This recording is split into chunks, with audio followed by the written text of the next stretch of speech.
This was the last Prime Minister's questions before the country goes and votes in the local elections across England, the Scottish Parliament elections, the Welsh Parliament elections, and there was a lot riding on it for both Sir Keir Starmer and Kemi Badenoch. Now, Kemi decided to go back to the favourite subject of the Conservatives: money. How is it spent? How are they spending your money? And she made the argument that since Sir Keir arrived in number 10 in July 2024, 1.5 million people, the equivalent of the combined populations of Leeds, Edinburgh and Cardiff, were now out of work and claiming benefits. And then she took a look across at the Chancellor, who was sitting there, and said that she should be moved to an easier job. And whenever the Prime Minister didn't give a cast iron commitment that there wouldn't be a reshuffle after the local elections, which could see Rachel Reeves moving out of number 11 Downing Street, Kemi Badenoch said, well, it looks like she's toast. So this is pure knockabout stuff. Kemi's not expecting to suddenly get an insight into the deep soul of the Prime Minister at this stage. This is the final pitch. It's trying to rally the troops so they can make one last go on the doorsteps and get out there. It's also very much aware that it's the audience on television, on their phones, who are watching this. If anything hits through that might enable both the Conservatives and Labour to hang on to some council seats in the face of the onslaught from the Greens and from Reform UK, they'll be very happy. Back in July 2024, those benches were full of sycophantic questions from adoring new MPs. Yesterday, the Prime Minister was reduced to begging those same MPs to save his own skin. Mr. Speaker, he's broken his promise to grow the economy. The only thing that's grown is the welfare bill. The only thing that's grown is the welfare bill. So can the Prime Minister tell us, how many more people are out of work and claiming universal credit since he took office? Prime Minister. Mr. Speaker, she talks about what we've done in relation to raising people out of work. We have the youth guarantee that we've put in place for young people. We've raised the national minimum wage thanks to our Chancellor. We've helped young people into work by cutting NHS waiting lists thanks to the work of the Health Secretary. We put more police on the streets thanks to the work of the Home Secretary, and we've cut energy bills for young people thanks to the work of the Energy. I am very proud of what this Labour government has delivered in the first session of this Parliament. Mr. Speaker, the Prime Minister doesn't want to say how many more people, in fact, are out of work and claiming universal credit since he took office. Perhaps he doesn't know. So let me tell him. The number is 1.5 million people. That is the entire population of Leeds, Cardiff and Edinburgh put together. Hard-working people are being taxed more and more to pay for a ballooning benefits bill.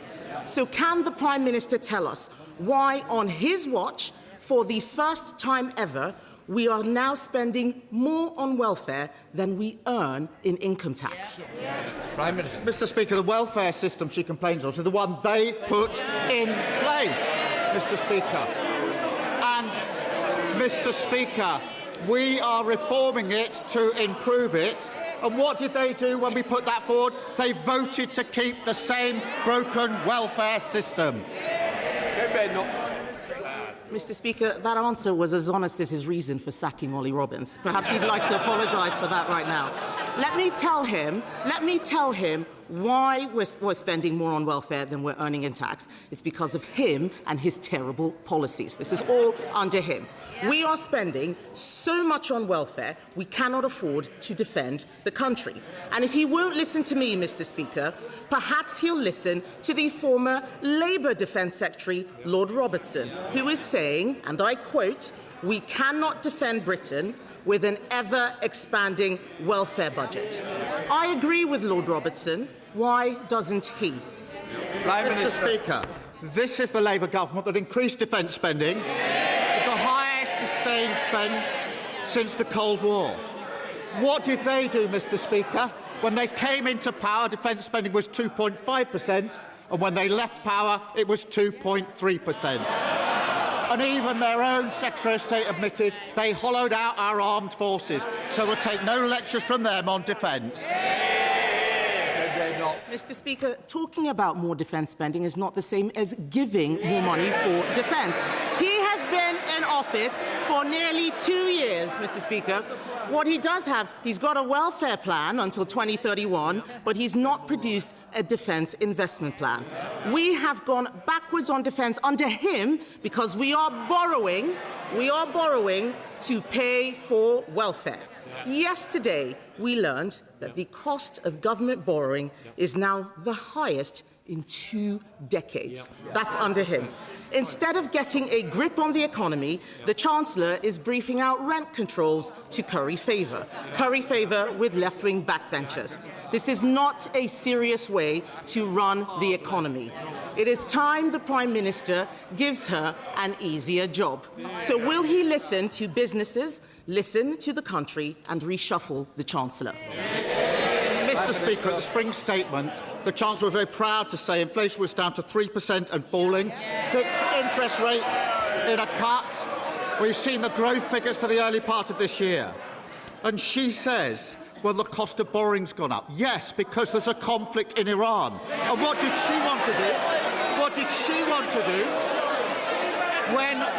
when I said we wouldn't be dragged into that war because I thought through the consequences, including the economic consequences? What did she do? She said we should jump in with both feet without regard to the consequences. She can't complain now about the implications.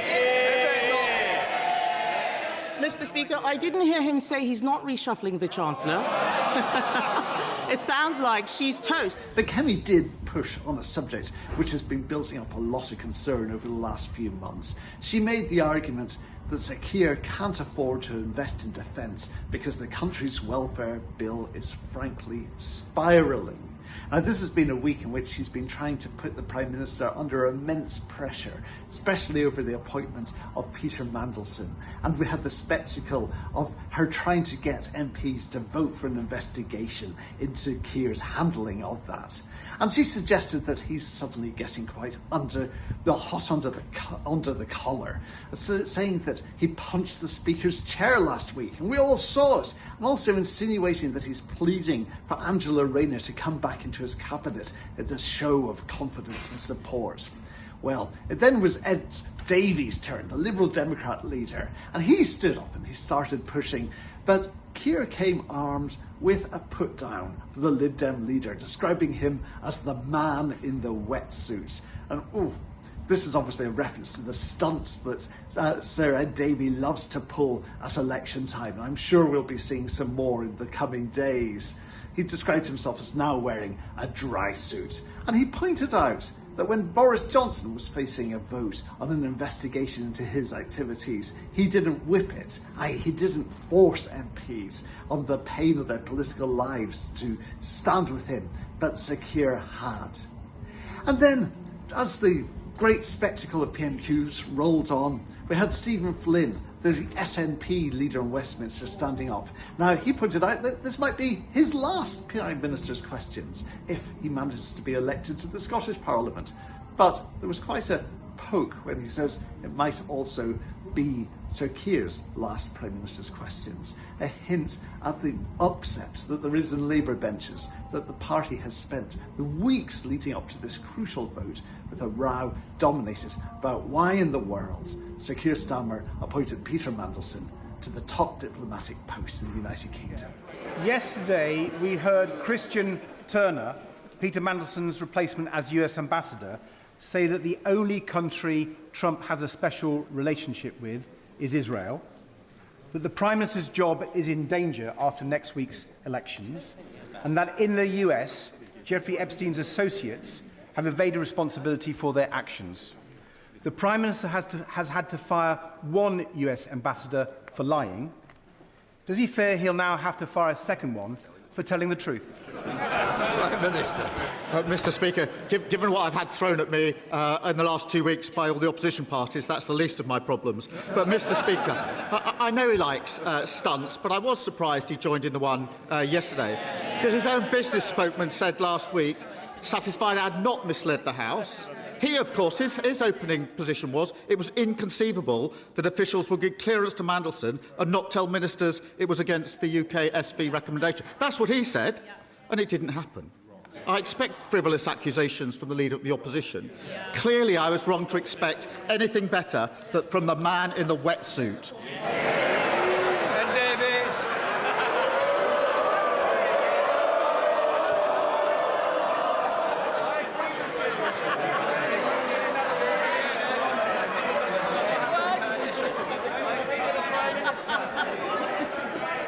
Mr. Speaker, I've got my dry suit on today, and let me tell the Prime Minister that when Boris Johnson was faced with that motion, he didn't whip his MPs.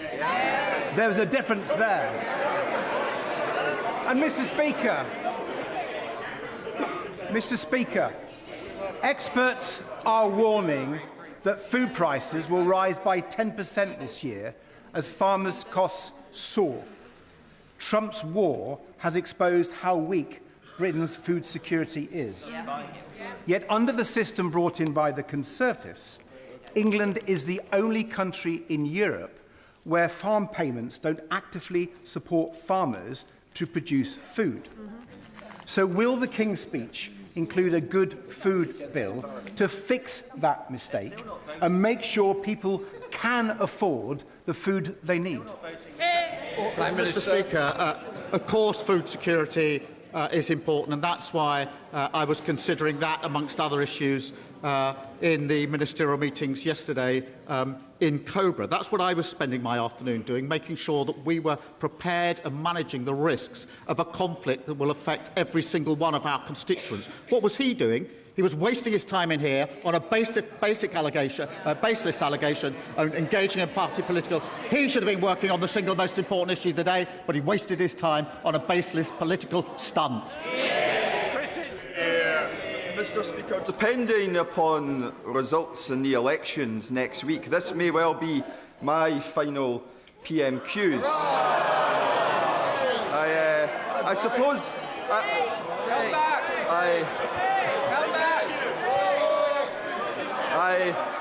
I suppose, Mr. Speaker, the same is perhaps true for the Prime Minister as well. But before then, does he understand that, yes, it's because of inaction on the cost of living crisis? Yes, it's because of the debacle of the winter fuel payment. Yes, it's because of the 1,000 jobs being lost a month in Scotland's North Sea and the closure of Grangemouth. Yes, it's because of his judgment on Matthew Doyle and Peter Mandelson. But above all else, the reason why his time in office will soon be coming to a close is because he promised change but has delivered chaos. Prime Minister, I'm proud of what this Labour government has achieved, and I'm proud of what we will achieve. If it is his last session here, let's reflect on his great achievements in Westminster. He kicked out his predecessor and then lost 39 MPs at the next election.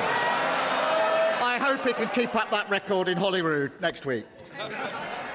And this was picked up again from Robin Swan, an Ulster Unionist, who just asked the Prime Minister, why does he think it went so wrong? Was it the waspy woman? Was it the farmers? Was it the betrayal, as he put it, of Northern Ireland veterans? Those are some words which will be hanging in the air. But if the Prime Minister can do better than expected, he'll be in buoyant form. He's hung on this far. There have been plenty of times when his career has been dangling by a thread. But if the elections are as bad as it's suggested, if Labour lose control of the Welsh Parliament, wow, that's a huge mark in his legacy. And some Labour MPs may be thinking, is it time for it all to come crashing to an end? And Kemi pointed that perhaps the Prime Minister is like a character from Game of Thrones. As she put it, rather perhaps scatologically, he's wetting himself thinking about the King of the North, an utterly unsubtle reference to Andy Burnham, who for some people on the Labour left is seen as the prince who's waiting to come to Westminster. Well, there's a lot of road to go in the coming days and weeks, but these could decide the future of certainly the current resident of Downing Street.